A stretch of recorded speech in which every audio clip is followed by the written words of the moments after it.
Hey monkeys, how you doing? Damian Keys. Oh, that just fell over. No, he broke it. Hey monkeys, how you doing? Damian Keys here. Welcome to the hashtag Ask Damo Show, Series 2, Episode 2. So today we have some questions. Behind the scenes is Morgan M. James, who will be reading out some questions. We've had plenty of questions on Instagram. We've picked 4, which we think will work for this week. But every week we're going to put out the old question, which we'll need you to just take part, get involved, add some questions, and we'll do our best to answer for them every single week. So, Morgan, what have you got for us? Wicked. So the first question is from We Are Superbird, the band. They've asked, would you say it's worthwhile for a new band to try and get a licensing deal? Yes. Okay, licensing deals. So let's talk licensing deals. By the way, we're live on Instagram, we're live on Facebook. So if you are watching, you want to just get involved, or if you want to add something, then feel free. So we're going to talk about licensing deal, and is it worth a band going after a licensing deal? Before we do that, let's just talk about what is a licensing deal. So I was just chatting to Ed, who used to work for a licensing company. So a licensing or a sync deal is effectively between a band and a brand. So when you go and see an advert, when you go and see like the Samsung advert and you've got Royal Blood playing across it, that's basically a sync deal, and there'll be a middleman who organizes that. So the band won't go to Samsung and Samsung won't go to the band. Pretty much what will happen is there'll be a company in the middle, which will be a licensing company. Is it worth going after that licensing company? Well, yes, but the same way, is it worth going and trying to get a record deal? Is it trying to get a management deal? You know, these things are very difficult to do. If you land it, brilliant. Is it worth going after it? Well, we'll come back to that in a minute. So that is what is a licensing deal, and effectively you will be going to a company and trying to get your music on their library that they will start punting to brands to try and actually get that out there to then get paid to give you money.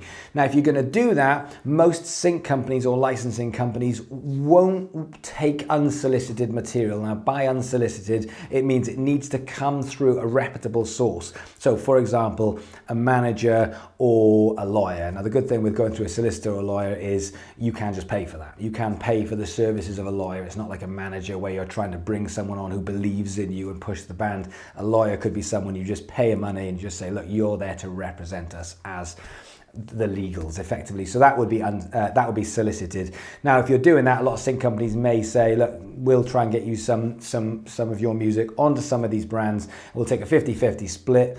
Out of that 50-50, you'll literally get 50%, they'll get 50%, and that will be sort of non-exclusive. So you get to work with other publishing, other sync companies. So quite complicated. Now, is it worth it? Well, it depends. If you're looking at trying to get onto Nike or Coke, massive companies, very difficult. But don't forget, there's all different levels of companies, from the top to the bottom, from Stevie's Sausage Company up the road, right the way through to the biggest of the big, and Apple and Samsung. So every time you're getting your music on something, effectively that is a licensing deal. Is it worth doing? Yes. Is it worth going after? Now, this is the big question, because if you look at most of these licensing companies, these sync companies, they will still have all of the same doubts, all of the same fears as anyone else. Can you prove that you are actually doing the thing that everybody wants? i.e., are your socials still good? Are you getting people to turn up to your gigs? Have you got a product that people believe in? Because otherwise, they're putting your music onto something, and if they're not sure if this is going to work, or if they're putting it up for it, then they're going to be thinking to themselves, there's a million bands that I could put up for this. Why should I put your band up for it? So therefore, you still need to be working on the same stuff. You still need to be proving it to an audience. You still need to be putting it out there on your social media, building an audience, not just because you're building your own audience, because you're proving to yourself and to others that what you do works. So is it worth going after it? I wouldn't spend a lot of time, because it's the same thing as going after record deals. It's the same thing as going after management. Until you are self-managing and you can do this stuff yourself, effectively what you are doing is you are shouting into a void. And so what you need to do is prove it. You need to get yourself together, self-manage, build your audience, and say to the whole music industry and to everyone else, this is happening with or without you. And at that point, that's when people take notice, because when it is actually happening with or without them, it'll be with them, because they'll jump on board, and that's the way it works. So is it worth getting one? Absolutely. Is it worth prioritizing that? I'd say no. I'd say still the same stuff. It's still more about prioritizing you, your audience, the product, and making something which people believe in. Wicked, man. Yeah, it's good. Wicked, man. So, are you ready for question 2? I was born ready. Question 2. For a young band, in brackets, 16 years of age. 16 years old. Is it smart booking as many gigs as possible? And that is from Ben Priory. Ben, good question. And so if bands are 16 years old or 17 years old, you've got the obvious problem, which is trying to get gigs in venues and bars which are under 18, which is difficult. And it depends where you live. You might be living in London or New York, and there might be certain options. But for most people watching this who live in all different parts of the world, most people grew up in places like where I grew up, where there might be 1 or maybe 2 venues. There's not like a lot of choices. You can't just do gigs on a Saturday night in a pub if you're 16 years old. It makes it very difficult. Now the question is, should you be doing as many gigs as possible? Here's my advice. 100% yes. Now let me tell you why. Because people are always worried that if you're playing too many times in an area, people won't come and see you, and therefore they'll get bored of your live act and your shows will be a bit sparse. Totally agree, fair enough, down the line. But we're talking about 16, 17, 18 years old. Now at this point, you need experience in playing. Every minute you are on stage, playing guitar, playing bass, singing, fronting that band, experimenting with your songs, looking at the crowd, what is working, what's not working, did that tempo work? You are learning, and there's this 10,000 hours rule of becoming an expert. Well, it's not just about playing guitar, it's not just about songwriting, it's also about being on stage. The more time you are on stage, the more time you are building your experience and therefore your confidence. Every single time something goes wrong, you are thinking to yourself, I will remember never to do that ever again. Every time you spot something that can be done better, you say, this needs to be improved. And it's a million tiny improvements to help your band. So at that age, 15, 16, 17, 18, I would take on any gig, anytime, anywhere. As long as they will let you get on stage and you are allowed on a stage and you get on a stage, I would say 100% take it. Now down the line, should you be taking on any gig you possibly can? Now this starts to get a bit hazy, because once you start to get to that point where you're cracking the local scene and you have a lot of people coming to your shows, now venues don't like it. Venues won't like it if you're then saying, well, we're going to go and play this venue on a Tuesday and then we're also going to play this venue on a Friday, because it splits the audience and venues have enough trouble and struggles getting people at the same to their venues. So from that point of view, then we need to think about it. But this question is all about young people getting gigs, which is tough enough at the best of times. And for me, this is all about experience. And when you hit 19, 20, 21, and all of a sudden you are cracking that local scene and your local band is really building and doing well, maybe I'd rethink it. But at 16 years old, I mean, as a bass player, when I was 16 years old, I mean, I was gigging anywhere, literally anywhere and everywhere. And by the time I was 19 years old, I'd be playing 3 or 4 times a week for any band that would take me, because it's all about experience. And as a bass player, having done somewhere between 1,500 and 2,000 gigs, when I walk on that stage, nobody's more confident. You can't get more confident than me when I'm on a stage. It's my stage, because I walk on that stage and I'm like, this is home. This is for me as a bass player, this is home. I don't get nervous because I've done it so many times.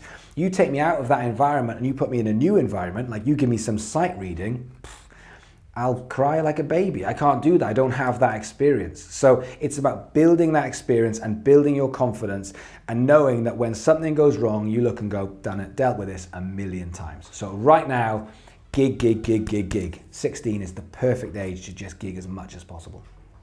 Do you mind if I add to that question? Chip in, Morgan M. James. I'll chip in. I was doing the singer-songwriter thing when I was 14.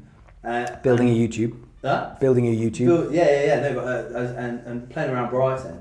And I found that most open mics will allow under most open 18s, mics, yeah. Which is really cool. And also, I was quite fortunate in that I looked older. Right. So sometimes I'd just pretend. Yeah, that's a good point. So pretending that you're 18, which I think we've all done. I think when I was 16, I was doing the same thing and being like, no, we're all old enough. They don't ask for ID.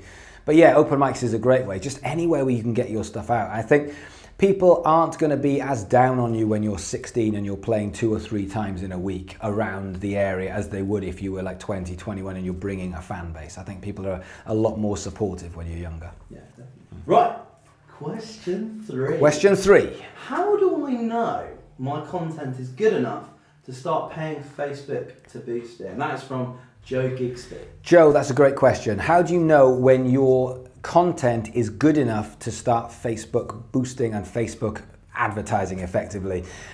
So it's kind of almost the reverse question. The reverse is you need to start testing, because the issue with Facebook advertising is Facebook advertising, if it's not working, Facebook is not the problem. Instagram ads is not the problem.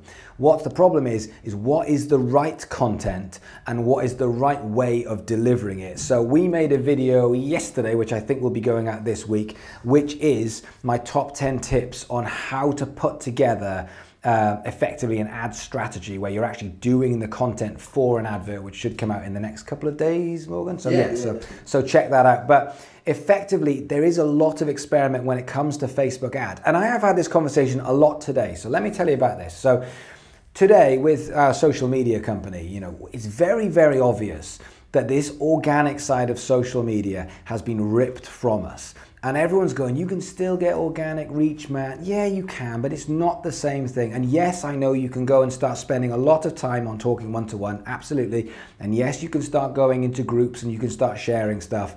But effectively, Facebook now shows about 2% from the algorithm for a reach. 2% of your audience, not a lot. It's effectively saying, we want you to advertise, whether you like it or whether you don't like it. It's setting itself up as an advertising platform for people who want to get their stuff out there. We have 2 options. This is you and me. We have 2 options. We still have to have the social proofing. That means we still have to make content which is good enough that people want to engage with, that the people want to come back and see more, that people want to get value from. We have to do that. But if we are not playing the game and putting money into certain aspects to try and build a brand, effectively, we are being left behind. And so what's happened is social media has said, that was the rules 12 months ago, but the new rules is you put money in, that's just the way it is, and this is where it's going.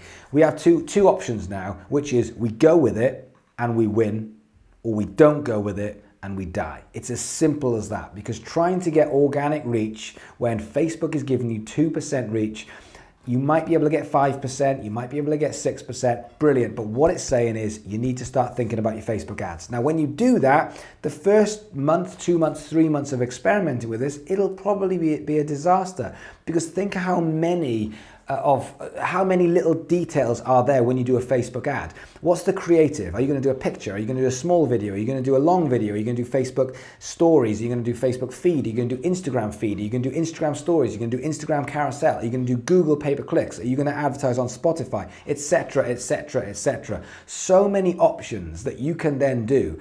Then you've got the text, the call to action, the landing page, where you are sending them, what you want them to do. It's a minefield, and it absolutely can be learned very, very quickly, but just need to be patient and test. And so it's not so much is your content good enough, it's more about understanding and learning how to use this Facebook, Instagram, and other social media pay-per-click advertising and marketing in order to get the message that you want across, and that's experimenting. As simple as when someone's seen your advert and they've gone, this is good, and they're paying attention to it, they click it, where's it going?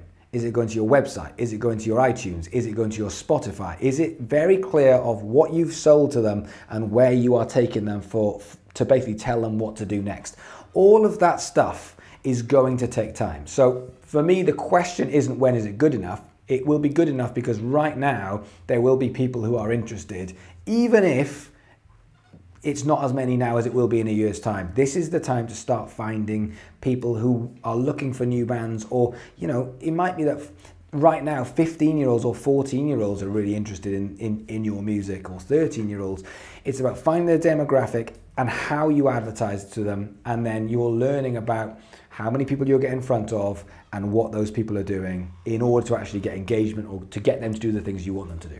So that's the question. The question is, you need to learn about Facebook ads because this stuff isn't going away. And if Facebook goes away, something else will take its place. This is the land we are living in now, which is a lot more pay-per-click and advertising than organic social media. Sorry to be the bearer of bad news.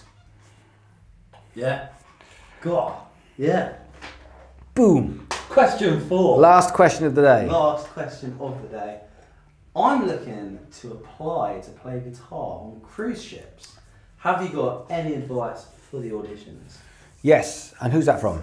That is from DK Barker Musician. DK Barker, yes. Okay, so there is a couple of things with cruise ships. I can tell you about this. So firstly, anyone who's thinking about cruise ships, let me tell you a couple of things. Cruise ships can be absolutely phenomenal. You get to travel the world and go and see different parts of the world and have an amazing experience on a huge crazy yacht or a huge crazy cruise ship and enjoy the sun and play music and get paid for it. Absolutely brilliant. Don't get me wrong, it's absolutely fantastic. However, once you're in that world, it is difficult to then come back and start getting work because when you go away, all of your contacts on land, they basically have to go and find replacements. So all the bands that you're in, they go and get replacements. So they go and start getting the bass player from this and the guitarist from that, meanwhile, while you go away. So don't take it lightly because it absolutely can be an incredible life-changing experience. But once you're there, you're committing to it because once you've gone for a month, if you go, don't like it, coming back again and all your work on land has dried up, that's a bit of a no-no. But I know lots of people who do cruise ships and they absolutely love it and they've been doing it for years. So definitely worthwhile experience to do. Now, how do you get it?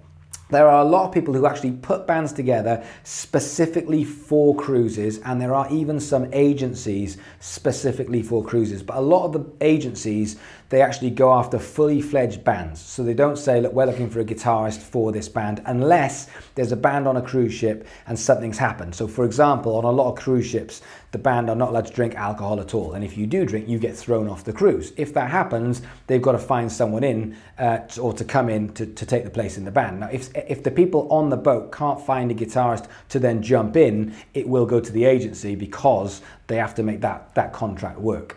But most of the time there are kind of MDs or band leaders. I know about 3 or 4 of these guys who put these bands together specifically to take it to the agent and say, we want to go and do cruise ships. So if you're looking to do it as just a guitarist, rather than approaching the agent, which you can do, your best bet is to go and try and find some of these people. If you want to drop me a line, I can probably hook you up with a couple of people that can give you a bit more specific advice, because again, it's another part of the industry where everyone knows everyone, because there's a lot of people that will do this kind of touring bit where someone will say, I don't want to do this anymore, and they'll go and grab someone from this tour, and everyone knows everyone. So if you want to drop me a DM, then I'll hook you up with a couple of people who might be able to help.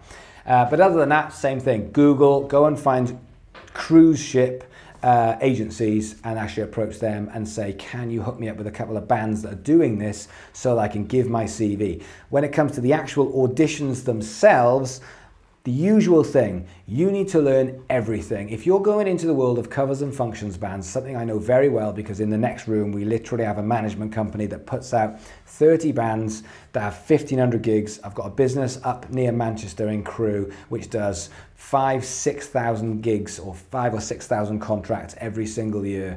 And so with this, it's something I know very, very well. If you're going into this, this is not what it used to be. This is not Weekend Warriors anymore. This isn't turning up, doing a bit of playing, but it's not my real thing. There are people who now do this for a living and take this very seriously, and they invest a lot in their gear, they invest a lot in their marketing. So if you want to do that, you've got to compete. You need to know the types of stuff that you're going to be playing. So there's 30, 40, 50 standards that most bands will play. There's probably another 30 or 40 songs that kind of pop up every so often. You need to know those 60, 70, 80 songs like the back of your hand, so that when you're turning up, they will just say, this is the set list, off we go. Because before I actually did this, in fact, when I was a student, when I was 19 to when I was 18, 19 to when I was 20, 21, my job was to dep as a bass player. So I would literally turn up to a gig where the bass player was ill, and they'd literally go, what do you know? And I'd be like, oh, well, you tell me your set and I'll just say yes or no. You can't just go, no, don't know this, don't know this, don't know this. You are literally learning stuff backstage, but most of the stuff you are just expected to know and you are expected to be able to transpose. So they literally might be, you might walk in, they might go Cosmic Girl, but we're going to change the key to D. And you go, fine, I can do that. And so the whole set is this concentration gig where you're trying to remember songs that you might have played 6 months ago in a whole new different key whilst you're trying to do BVs and look around for different changes that might happen. So the way to do that is you absolutely find out all these key songs by going on agents like Warble Entertainment and going checking out all the bands and seeing the songs that keep cropping up and writing them all down and learning all of them and then changing the key and learning them all again and then changing the key and learning them all again. So that way you can say to people, even if you need someone 5 minutes before you go on, I'll be there, I'll turn up and I'll have my stuff and I'm ready to go, because that is how you get your foot in the door. If you've got any questions, it's #AskDamo. I've had a few that's come through that I'm going to make specific videos on because they were that good questions. So, including one great question, which was last week we did a video on if I had £100,000, what would I do with it for my band? Someone came through and just said, well, that's great, but we haven't got 100 grand. What happens if we've got 1,000? I think that's a really good question. So that's a video I'm going to make this week. So, good. Otherwise, any questions? #AskDamo. Catch you guys later and let's do some more Instagrams.